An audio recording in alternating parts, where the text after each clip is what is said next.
We're facing a lot of crisis. We talk about the economic problems that we face, and this foreign policy is so ridiculous. We need to just give up on this whole idea of the empire and just decide that our business is preserving liberty here in this country.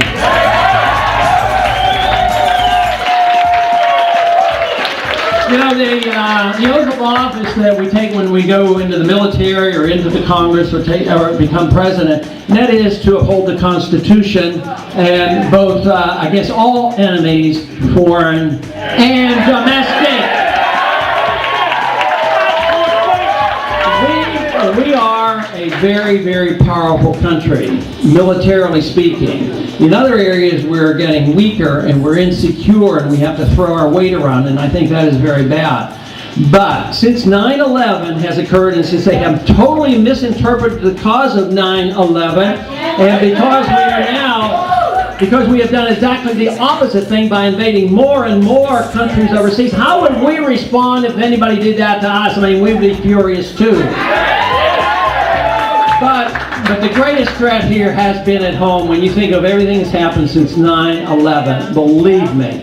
All the laws being passed, the rejection of habeas corpus, the warrantless searches, and torture. I mean, this is a very, very bad trend. And I can tell you one thing, I don't talk about my opponents very often, but we don't need somebody that used to be a mayor as the president of this United States.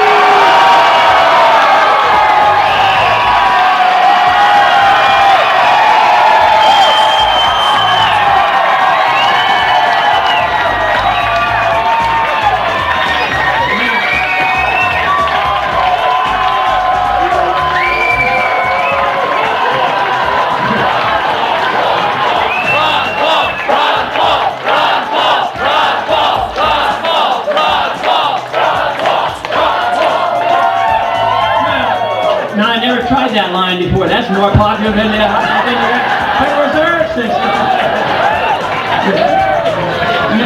Now, I tell you what, I am pleasantly surprised at the support we're getting. I'm very pleased that people are interested in this message of liberty. I am so convinced it's correct.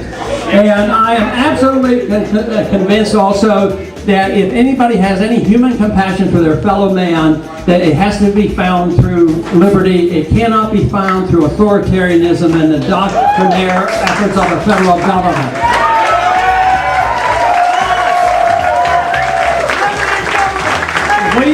We have been blessed, and we are very lucky that we have lived in this country that has had the greatest documents, which we have continually abused. We've had great wealth and prosperity, but we're on the verge of losing it. This was an experiment, something done the only time in all of history, 200 years ago, and it did very well for 100 years or so. But in the last 100 years, we have undermined all those principles, although we have not suffered financially. Today, we're on the verge of the true suffering and the payback of how we have spent beyond our means.